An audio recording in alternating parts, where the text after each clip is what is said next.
बिस्मिल्लाहिर्रहमानिर्रहीम। अस्सलाम वालेकुम। मैं डॉक्टर जावेद महर। आज हमारे साथ 10th C क्लास है और इनका एक उर्दू में एक लेसन था जिसका उन्वान था करारदाद लाहौर 23 मार्च 1940 के हवाले से।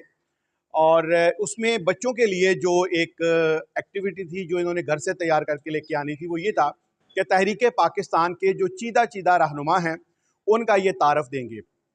ये बच्चे घर गए हैं, इन्होंने नेट से तस्वीर जो है वो प्रिंट आउट करवाई हैं और उसी पे इन्होंने उनका जो है वो एक मुख्तसर सा तारुफ जो है वो लिखा हुआ है। हम चलते हैं ग्रुप वाइज, इनको छोटे छोटे ग्रुप्स में मैंने स्मॉल ग्रुप्स में तकसीम किया हुआ है। हमारा पहला ग्रुप है, बच्चे अपना तारफ़ भी करवाते जाएंगे और जो कुछ ये लेके आए हैं उसकी प्रेजेंटेशन भी देंगे। बिस्मिल्लाहिर्रहमानिर्रहीम। अस्सलाम वालेकुम। मेरा नाम शियान हकीम है और मेरा साथी अब्दुल मोइज़ हैं। हमारे पास जो तस्वीर है ये तहरीक पाकिस्तान के एक अजीम रहनुमा है। इनका नाम चौधरी खलीकुल-ज़मान है। चौधरी खलीकुल-ज़मान 1989 में बंगाल में पैदा हुए। बंगाल में इब्तदाई तालीम हासिल करने के बाद इन्होंने 1907 में अलीगढ़ के मोहम्मद एंग्लो ओरिएंटल कॉलेज में दाखिला लिया और 1917 में अलीगढ़ में अपनी आला तालीम मुकम्मल की। इसने अपनी पहली अजीम शिरकत 1912 में की जब बल्कान जंग बढ़ी जा रही थी और तुर्की एक जंगजू रियासत था। उन्होंने इंडियन नेशनल कांग्रेस की जानिब से 1916 के लखनऊ मुआहदे को ख़त्म करने में अहम किरदार अदा किया। जब 1919 में खिलाफत तहरीक शुरू हुई तो वो लखनऊ में वकील की हैसियत से प्रैक्टिस कर रहे थे। 1937 से पहले जब हिंदुस्तान में इंतखाबात हुए तो वो मुस्लिम लीग की वर्किंग कमेटी के रुकन थे। 1940 में जब करारदाद लाहौर मंजूर हुई तो चौधरी खलीकुल-ज़मान उन लोगों में से एक थे जिन्होंने 23 मार्च 1940 को करारदाद लाहौर की हिमायत की थी। 1948 में कायद-ए-आज़म के इंतकाल के बाद इन्हें मुस्लिम लीग का चीफ कन्वीनर बनाया गया।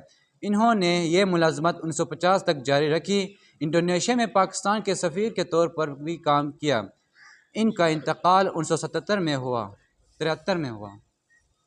बिस्मिल्लाहिर्रहमानिर्रहीम। मेरा नाम मोहम्मद फ़हीम अमीन है और मैं क्लास 10 C में पढ़ता हूँ और ये मेरे कुछ साथी हैं। और आज हमें जिस मौजू पर बात करने का मौका मिला था वो था कायद-ए-आज़म मोहम्मद अली जिन्नाह। तो मोहम्मद अली जिन्नाह कराची में पैदा हुए थे। उनके वालिद का नाम पूंजा जिन्नाह था। कायद-ए-आज़म आपने इब्तदाई तालीम कराची से हासिल की और उन्होंने आप आला तालीम के लिए इंग्लिस्तान चले गए। आप एक ज़हीन बहादुर और मेहनती इंसान थे। आपने मुसलमानों की रहनुमाई के लिए बहुत कुछ काम किया और उन्हें एक परचम तले इकट्ठा किया। कायद-ए-आज़म ने पाकिस्तान के लिए बहुत सी कोशिश की और आखिरकार पाकिस्तान 14 अगस्त 1947 को वजूद में आया। आप कायद-ए-आज़म मुस्लिम लीग के सदर थे। क़याम पाकिस्तान के बाद आप पाकिस्तान के पहले गवर्नर जनरल भी बने थे और आपने 11 सितंबर 1948 को वफ़ात पाई। आपका मकबरा कराची में मौजूद है। बिस्मिल्लाहिर्रहमानिर्रहीम। मेरा नाम शहीर अहमद है और मेरे साथ कुछ साथी हैं। आज मुझे जिस शख्सियत पर बात करने का मौका मिला है वो एक करारदाद लाहौर के बहुत मारूफ शख्सियत हैं जिनका नाम है चौधरी रहमत अली। चौधरी रहमत अली 16 नवंबर 1999 में पैदा हुए। वो एक पाकिस्तानी सियासतदान थे जिन्होंने पाकिस्तान मुल्क का नाम पाकिस्तान रखने का एजाज़ हासिल किया था। उन्होंने अपनी इब्तदाई तालीम इस्लामिया कॉलेज से हासिल की। वहाँ पर उन्होंने 1918 में ग्रेजुएशन हासिल की। चौधरी रहमत अली एक मारूफ शख्सियत थे जिन्होंने पाकिस्तान बनाने में एजाज़ हासिल किया। चौधरी रहमत अली ने अपनी ज़िंदगी का ज़्यादा वक्त इंग्लैंड में गुजारा और वहाँ पर ही पढ़े। उन्होंने पाकिस्तान बनाने के लिए बहुत जद्दोजहद भी की। चौधरी रहमत अली ने पाकिस्तान बनाने के लिए इंग्लैंड में एक पम्फलेट जारी किया था जिसका नाम नाउ और नेवर था, जिसके यानी या अभी या फिर कभी नहीं। चौधरी रहमत अली 3 फरवरी 1951 में कैम्ब्रिज में फ़ौत हुए और वहाँ पर ही दफन किए गए थे। बिस्मिल्लाहिर्रहमानिर्रहीम। मेरा नाम मोहम्मद महाज है और मेरा साथी जॉन और मेरा दूसरे साथी कमर। आज मुझे जिस मौजू पर बात करने का मौका मिला है वो है मौलाना ज़फ़र अली ख़ान। मौलाना ज़फ़र अली ख़ान 18 जनवरी 1873 को वज़ीराबाद से सियालकोट के एक गाँव को कोटमार्ग में पैदा हुए। آپ نے ابتدائی تعلیم مشن ہائی اسکول وزیر آباد سے حاصل کی اور BA کی تعلیم علی گڑھ کالج سے حاصل کی۔ آپ کے والد کا نام سراج الدین احمد خان تھا اور دادا کا نام کرم علی تھا۔ آپ کی زوجہ محترمہ کا نام برکت بیگم تھا۔ آپ ایک نڈر بے باک بے خوف مسلمان تھے۔ آپ کے والد کی وفات 1969 میں ہوئی تو زمیندار اخبار آپ کو وراثت میں ملا۔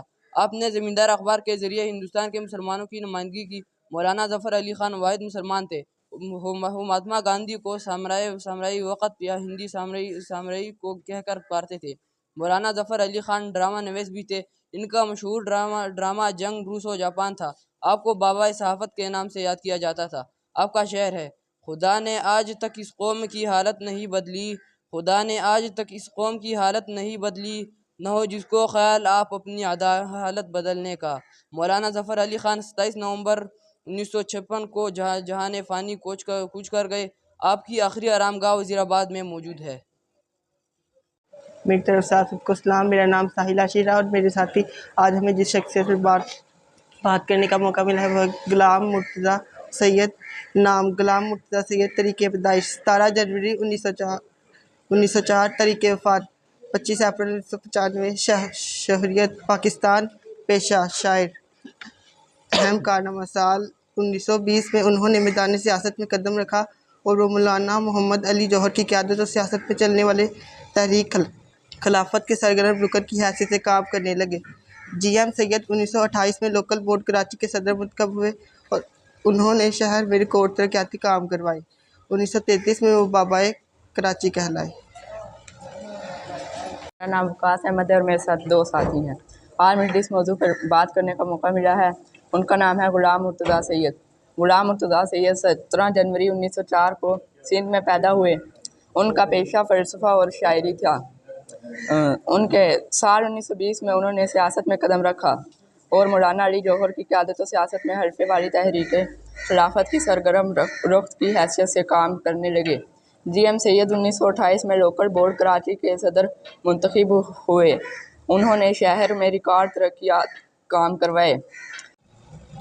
السلام علیکم ورحمۃ اللہ وبرکاتہ۔ آج مجھے جس شخصیت کے بارے میں بات کرنے کا موقع ملا ہے ان کا نام ہے حسین سہروردی۔ حسین سہروردی 8 ستمبر 1892 کو مغربی بنگال اس وقت کے بنا پور میں بنگالی مسلم خاندان میں پیدا ہوئے۔ آپ جسٹس سر زاہد سہروردی کے چھوٹے صاحبزادے تھے جو کلکتہ ہائی کورٹ کے معروف جج تھے۔ 1910 میں حسین سہروردی نے سینٹ زیورس کالج سے ریاضی میں BS کیا۔ اس کے بعد انہوں نے کلکتہ یونیورسٹی کے شعبہ آرٹس میں داخلہ لیا۔ 1913 میں آپ نے عربی زبان میں MA کیا اور انگلینڈ میں انہوں نے سینٹ کیتھرین سوسائٹی آکسفورڈ سے سول لاء میں گریجویشن کی۔ یہ پاکستان کے 5ویں وزیر اعظم بھی تھے۔ حسین شہید سہروردی کو یہ اعزاز بھی حاصل ہے کہ انہوں نے 1945 سے 1946 کے عام انتخاب میں منتخب ہونے والے آل انڈیا مسلم لیگ سے تعلق رکھنے والے دستور ساز اسمبلی اور صوبائی اسمبلی کے ارکان کے کنونشن منعقدہ دہلی میں قرارداد لاہور میں انتہائی اہم ترمیم منظور کروائی، جس کی روح سے کہا گیا کہ مسلمان ہند برصغیر کے شمال مشرقی اور شمال مغرب میں مسلم اکثریتی علاقوں پر مشتمل 2 آزاد مملکتوں کی بجائے ایک ہی مملکت پاکستان کے قیام کا مطالبہ کرتے ہیں۔ ان کی وفات 5 دسمبر 1963 کو بیروت کے مقام پر ہوئی اور اب یہ ڈھاکہ میں مدفون ہیں۔ السلام علیکم، میرا نام سعد انور ہے۔ آپ جس کی تصویر دیکھ رہے ہیں ان کا نام محمد علی جوہر ہے۔ ان کی تاریخ پیدائش 10 دسمبر 1878 میں رامپور میں ہوئی۔ آپ ایک ہندوستانی مسلم کارکن، آل انڈیا مسلم لیگ کے بانی رکن، انڈین نیشنل کانگریس کے ممتاز رکن، صحافی اور شاعر بھی تھے۔ تحریک خلافت کے سرکردہ شخصیت، جامعہ ملیہ اسلامیہ کے بانیوں میں سے ایک تھے اور آپ 4 جنوری 1931 میں وفات پائی۔